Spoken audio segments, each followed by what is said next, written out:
Imagine you're on the streets of London and you hear two people arguing. Then one person says to the other, "Enough, on your bike." But actually, there are no bikes around. Pretty confusing, right? Well, that's because on your bike is one of the common British idioms I will take you through today. Some of them you will hear a lot around the UK. So stick around to learn them all and get ready to sound like a true Brit. Hi, I'm Rebecca. I'm a TESOL certified tutor with more than 4 years experience teaching students from all around the world. Today, I'm going to introduce you to 10 common British sayings, and some of them you probably haven't heard before, but they're all very common in everyday British English. By the end of this video, you'll not only understand what they mean, but you'll be able to use them like a native. So let's get started. Number 1, I'm on the mend. Let's kick things off with something positive. If someone says, "I was feeling rough last week, but I'm on the mend now," it simply means I'm getting better, usually after being sick, injured, or just run down. It's warm, casual, and a very British way to talk about recovery. Number 2, walking on eggshells. This one might be new to you. We use this expression when we're being extremely careful not to upset someone. Imagine someone's in a really bad mood and you don't want to say the wrong thing. It felt like I was walking on eggshells around him all day. It paints a great mental picture, right? Careful, cautious, tiptoe vibes. Number 3, on your bike. You've heard this one in the beginning. It's very British and very cheeky. On your bike means go away or get lost, normally said in a slightly annoyed tone or a playful tone, depending on the context. In the example at the beginning, it was said in a rude and annoyed tone. Whereas, if someone says, "You want me to do your shift again? On your bike, mate," it's a bit more sarcastic, but not rude, unless you say it with attitude. Number 4, cup of tea. This is a very common idiom in the UK, and you'll hear it a lot. Now, of course we love actual tea, but this saying has nothing to do with what's in your mug. When we say something is our cup of tea, it means we like it.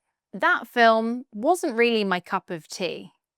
Or, live music is so my cup of tea. You can use it for anything.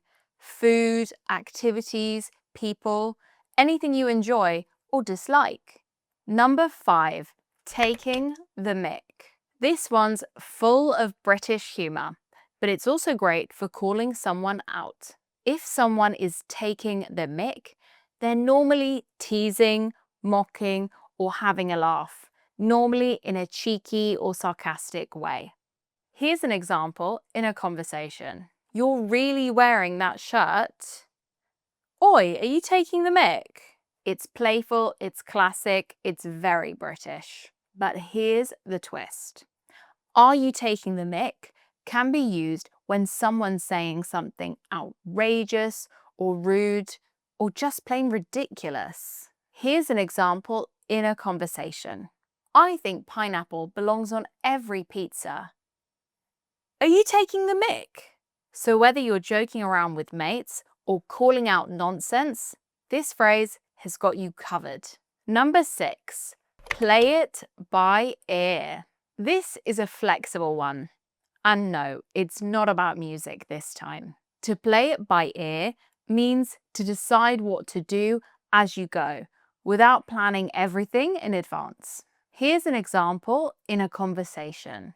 "Should we book dinner now?" Let's play it by ear.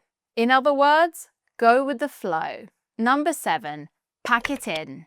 You'll hear this one from parents, teachers, or anyone who's had enough. Pack it in means stop doing that, usually when someone's being noisy, annoying, or silly. Oi, you two at the back, pack it in. It's a classic British way to say enough. Number 8, pear-shaped.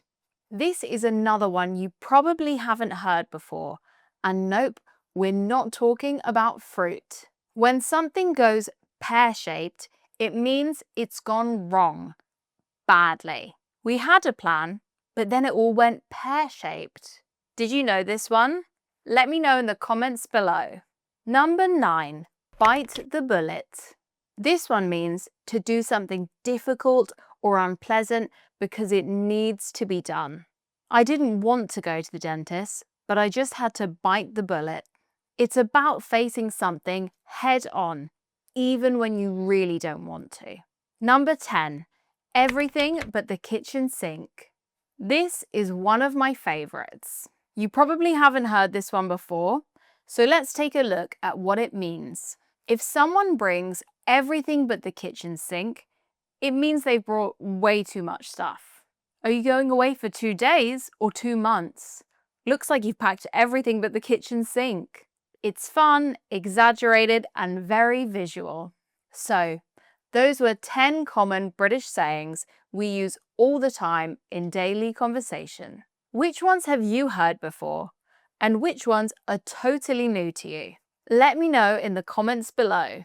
And if you'd like to build a solid foundation in English with a native speaker, check out my A1 to A2 course in the description below. Also, make sure to visit my website where I upload free lessons regularly. And also follow me on TikTok and Instagram for some quick tips.